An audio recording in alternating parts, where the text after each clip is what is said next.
Assalamualaikum warahmatullahi wabarakatuh. Baiklah, pada kesempatan hari ini kita akan membahas, mengkaji, dan membedah makalah tentang pengertian hadis, sunnah, khobar, asar, serta fungsi hadis dan kehujahan hadis. Baik, ini kelompok 1 untuk KPI Komunikasi Penyiaran Islam 1. Untuk cover ini sudah cukup bagus. Untuk kata disusun itu hendaknya disambung.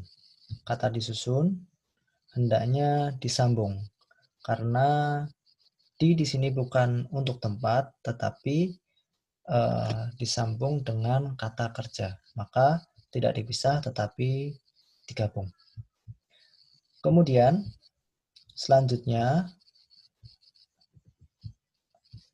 pada kata pengantar ada beberapa yang harus diperhatikan. Salah satunya adalah lafadz hadis.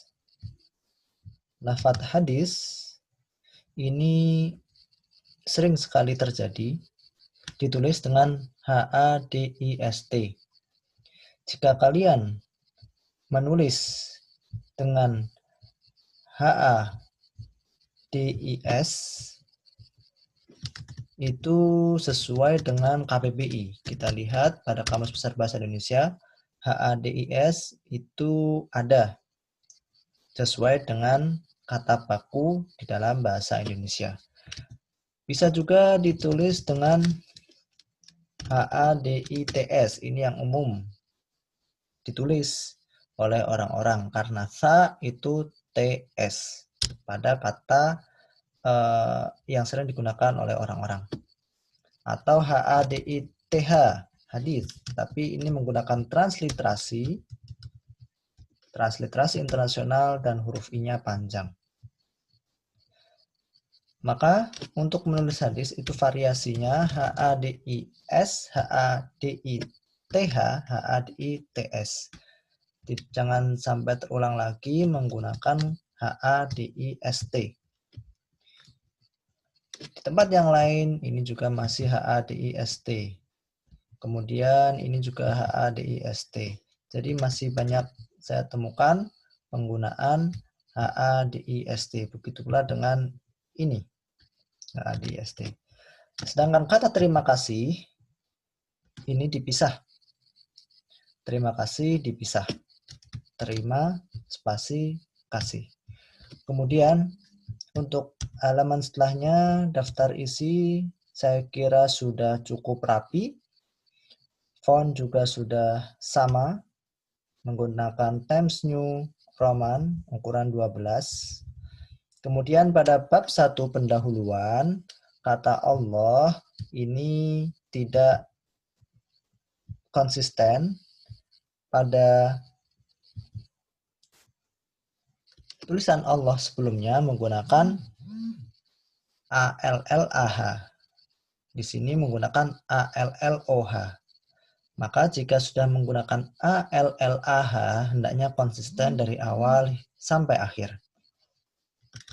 Kemudian diingkari. Ini karena bergandengan dengan kata kerja, maka di itu disambung.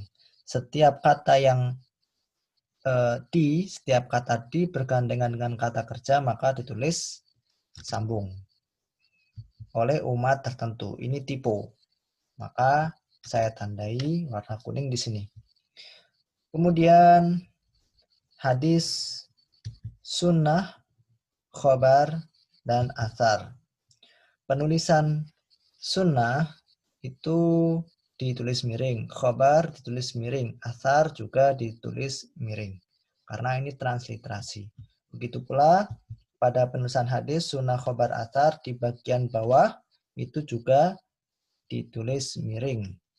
Sedangkan hadis jika ditulis dengan HADIS yang ini, HADIS tidak perlu ditulis miring karena sesuai dengan KBBI. HADITS tidak perlu ditulis miring karena sesuai dengan bahasa Indonesia. Sedangkan HADITH hadis menggunakan transliterasi harus ditulis dengan miring. Begitu pula dengan jika ditulis dengan HADIS.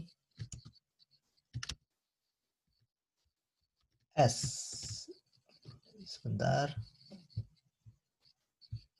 Itu pula jika ditulis dengan HADIS titik atas, maka ini harus ditulis miring karena ini juga transliterasi. Kemudian, jika kita lihat pada pendahuluan di sisi kanan ini masih tidak rata. Secara umum sudah bagus, sudah rata semua, hanya mungkin ini kelewatan. Kemudian, bagian bawah. Bab pembahasan. Ada secara bahasa dalam bahasa Arab adalah jadid, qorib, thoriqoh. Nah, qorib ini ada jarak, sehingga saya lingkari hitam. Seharusnya itu tidak enter, harus menyambung. Kemudian hadis itu dibagi menjadi hadis qauli, hadis fi'li, dan hadis takriri. Jadi hadis itu segala sesuatu yang diucapkan oleh Rasulullah, yang dikerjakan oleh Rasulullah, yang disetujui oleh Rasulullah. Contoh hadis qauli, hadis yang ucapan, yaitu innamal a'malu binniyat, segala sesuatu itu tergantung pada niatnya. Wa innamal likulli imri'in ma nawa, segala sesuatu itu dimulai dengan niat, diawali dengan niat, dan segala perbuatan itu tergantung pada niatnya. Dan orang itu akan mendapat pahala sesuai dengan apa yang dia niatkan dan dia kerjakan. Ini hadis qauli.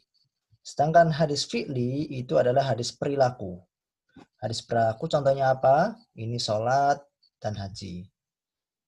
Hadis takrir itu persetujuan. Contohnya apa? Contohnya suatu ketika Bilal setiap kali hendak mau setiap kali wudhu, setelah itu Bilal sholat sunnah 2 rakaat.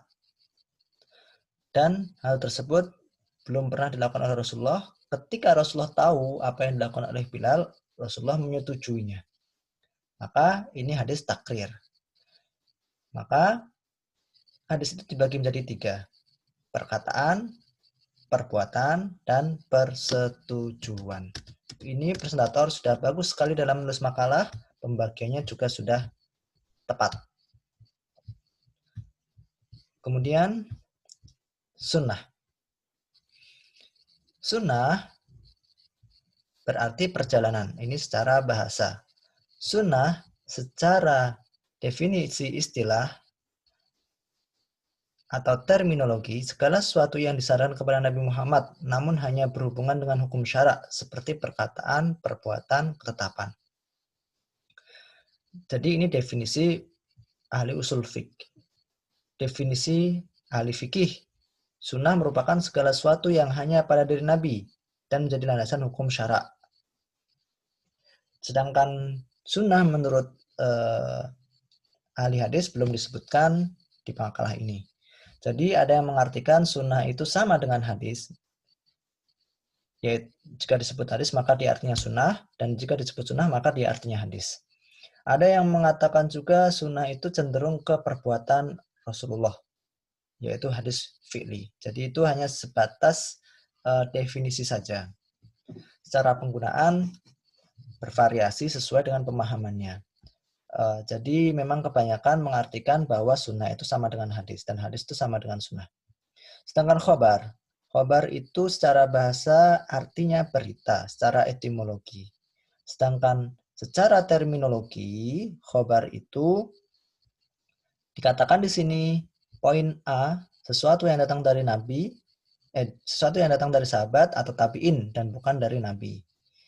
Jadi ini yang umum sekali dipakai, bahwa jika disebut dengan khobar, maka itu bukan berasal dari Nabi.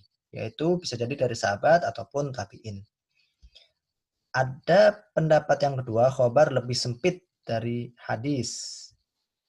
Hadis lebih umum daripada khobar. Ada pendapat ketiga, khobar sama dengan hadis. Sekilas kita bingung mungkin jika memahami tiga pendapat ini, tapi yang lebih sering digunakan adalah pendapat yang pertama. Jadi kalau seandainya seorang itu menyebut khobar, maka itu bukan hadis dari Nabi, melainkan berita dari sahabat ataupun tabi'in. Kemudian selanjutnya adalah athar. Athar itu didefinisikan, jumhur ulama mendefinisikan athar sama dengan khobar. Kemudian ulama lain mendefinisikan athar itu sebatas hadis mauquf, sedangkan khobar itu untuk hadis marfu. Jadi hadis marfu itu hadis yang sampai kepada nabi sanadnya. Jadi an fulan sampai an Rasulullah Shallallahu Alaihi Wasallam. Ini disebut marfu. Sedangkan mauquf itu hanya sampai sahabat. Hadis mauquf sampai pada sahabat. Jadi kalau seandainya athar itu disebutkan, berarti perkataan pada athar tersebut hanya sampai pada sahabat, tidak sampai pada Rasulullah Shallallahu Alaihi Wasallam. Artinya tidak diucapkan oleh Rasulullah Shallallahu Alaihi Wasallam, tapi yang mengucapkan adalah sahabat. Jadi ada istilah asarus sahabah, yaitu perkataan atau peninggalan sahabat. Ada asarut tabi'in, itu peninggalan atau ucapan dari seorang tabi'in. Ini yang biasanya digunakan dalam ilmu hadis ketika menyebut athar, itu maksudnya bukan kepada Rasulullah. Bukan ucapan Rasulullah, tetapi ucapan sahabat ataupun tabi'in. Ini berkenaan dengan athar. Fungsi hadis. Di sini yang saya beri warna kuning, itu ada kesalahan, yaitu di sini kesalahan pada titik. Kemudian di sini juga kesalahan pada titik, harusnya ada spasi titiknya. Ini juga harusnya ada spasi pada titiknya. Jadi untuk presentator silakan diperbaiki. Fungsi hadis terhadap Al-Quran. Yang pertama adalah bayan tafsir, yaitu menjelaskan atau menafsirkan yang ada di dalam Al-Quran. Contohnya, Al-Quran tidak menjelaskan secara rinci bagaimana ibadah haji. Di dalam hadis disebutkan bagaimana awal seorang itu melakukan ibadah haji. Dimulai dari niat, kemudian menggunakan pakaian ihram, dan seterusnya. Ini bayan tafsir, yaitu menafsirkan apa yang umum di dalam Al-Quran. Yang kedua adalah bayan takrir. Apa yang dimaksud dengan bayan takrir? Bayan takrir itu mempertegas atau memperkuat. Jadi di dalam Al-Quran itu hukum puasa Ramadan, hukum zakat fitrah, dan zakat mal itu tidak secara tegas. Dan diperkuat oleh hadis, hukumnya wajib. Nah, seperti itu. Jadi memperkuat atau mempertegas. Terkadang sudah dijelaskan dalam Al-Quran itu fardhah, yaitu wajib. Tapi dalam hadis dipertegas lagi, dikuatkan lagi. Jadi semakin menguatkan hukum tersebut bahwa itu menjadi semakin wajib. Jadi tidak ada keraguan lagi di dalamnya. Bayanu tasyri, yaitu menjelaskan ketentuan hukum yang dilarang atau wajib dilakukan. Misalnya, umat muslim diharamkan untuk meninggalkan sholat 5 waktu. Nah, ini ada kata yang kurang. Diharamkan untuk meninggalkan sholat 5 waktu. Jadi, jika dalam keadaan tertentu, seseorang perjalanan atau ada udzur yang lain, udzur syar'i, boleh menjamak sholat. Jadi hadis selaku bayan tasyri, menjelaskan syariat atau tata cara yang belum dijelaskan dalam Al-Quran, yaitu berkenaan dengan menjamak sholat.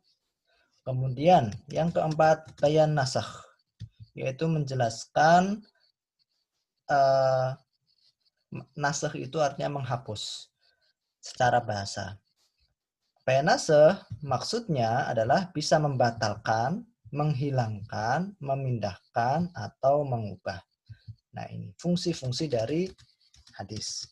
Secara substansi, makalah ini sudah sangat bagus sekali, rapi juga, daripada makalah yang sebelumnya yang saya koreksi dan saya bagikan kepada kalian. Meskipun di sini tidak bisa dipungkiri ada sedikit typo. Misalnya, ini juga ada typo. Ibtol, kemudian taghyir, ini harusnya transliterasi dan ditulis miring. Kemudian ini koma juga harus ada spasinya. Nah, itu harus disempurnakan oleh pemakalah. Kemudian halaman selanjutnya, dasar kehujahan hadis. Ini tulisan Arabnya masih kacau. Jadi harus diperbaiki, direvisi. Kemudian bagian setelahnya, ini ada typo di sini warna kuning. Kemudian dasar kehujahan hadis. Intinya apa sih dasar kehujahan hadis? Pada dasar kehujahan hadis itu intinya apakah hadis itu dapat dijadikan landasan dalam hukum syariat. Kenapa kok hadis itu dapat dijadikan landasan? Jadi hukum syariat itu yang pertama itu kehujahannya adalah Al-Quran. Yang kedua adalah hadis. Kenapa kok harus hadis? Kenapa tidak yang lain? Nah, jadi hadis itu pertama perintah Allah untuk taat kepada Allah dan Rasul-Nya. Ketika Allah Subhanahu wa taala memerintahkan umat Islam untuk taat kepada Allah dan Rasul-Nya secara tidak langsung, apa yang disampaikan oleh Rasulullah, diucapkan, diperbuat oleh Rasulullah harus kita ikuti. Maka ini yang menjadi dasar kehujahan hadis. Jadi hadis menempati posisi yang kedua setelah Al-Quran. Meneladani Rasulullah SAW, petunjuk yang ada pada sunnah dan hadis Nabi, dengan itu menjalankan petunjuknya merupakan sumber ajaran Islam setelah Al-Quran. Jadi ini hal-hal yang menguatkan bahwa hadis itu menjadi hal yang terpenting kedua setelah Al-Quran. Para imam empat madhab pun menggunakan hadis sebagai dasar yang kedua. Imam Abu Hanifah mengatakan, saya lebih dahulu mengambil kitab Allah, Al-Quran maksudnya. Kalau saya tidak menemukan hukum dalam Al-Quran, maka saya mengambil dari sunnah atau hadis. Ini pendapat dari Imam Abu Hanifah, bahwa hal pertama yang dicari adalah Al-Quran dulu. Jika tidak ada penjelasan hukum dalam Al-Quran, maka menggunakan penjelasan dari hadis. Kemudian Imam Malik, itu juga setelah Al-Quran juga hadis. Kemudian Imam Syafi'i menggunakan Al-Quran, hadis, ijma, qiyas, qaulus sahabah. Imam Ahmad menggunakan Al-Quran dan hadis. Jadi empat madhab sepakat bahwa kehujahan hadis itu setelah Al-Quran. Jika ingin mengambil sumber hukum, maka yang pertama adalah Al-Quran, yang kedua adalah hadis. Sedangkan yang ketiga, keempat, dan seterusnya itu ada perbedaan di antara empat madhab. Imam Syafi'i urutannya Al-Quran, hadis, kemudian ijma, qiyas. Nanti Imam Malik berbeda, Al-Quran, hadis, setelahnya itu amalu ahlil Madinah, yaitu apa yang dilakukan oleh penduduk Madinah pada waktu itu. Dengan argumen, dengan alasan bahwa penduduk Madinah itu yang paling tahu dengan kebiasaan Rasulullah SAW. Jadi perbedaannya itu antara Imam Syafi'i, Imam Malik, Imam Abu Hanifah, Imam Ahmad bin Hanbal itu perbedaan setelah Al-Quran dan hadis. Al-Quran dan hadis menempati posisi di pertama dan kedua, semua madhab. Namun yang ketiga, keempat, dan seterusnya itu berbeda antara satu madhab dengan madhab yang lain. Nah, jadi secara substansi, makalah ini sudah sangat bagus. Di sini ada sedikit typo, yaitu tidak ada spasi, kemudian ini juga tidak ada spasi, ini juga tidak ada spasi. Kemudian saya lihat pada footnote sudah menggunakan Zotero, jadi sudah bagus, dan untuk pemakalah setelahnya harus dipertahankan penulisan semacam ini. Ini sudah menggunakan Zotero, sudah bagus. Kemudian di bagian penutup, jadi setiap paragraf harusnya ada yang menjorok, ini juga harusnya juga menjorok. Kemudian pada daftar pustaka ini sudah lumayan banyak. Nanti ada kesempatan untuk merevisi, boleh menambah lagi daftar pustakanya supaya menjadi lebih baik lagi. Demikian penjelasan tentang kehujan hadis, kemudian sedikit revisi, makalah kelompok 1 KPI 1 secara umum sudah bagus sekali.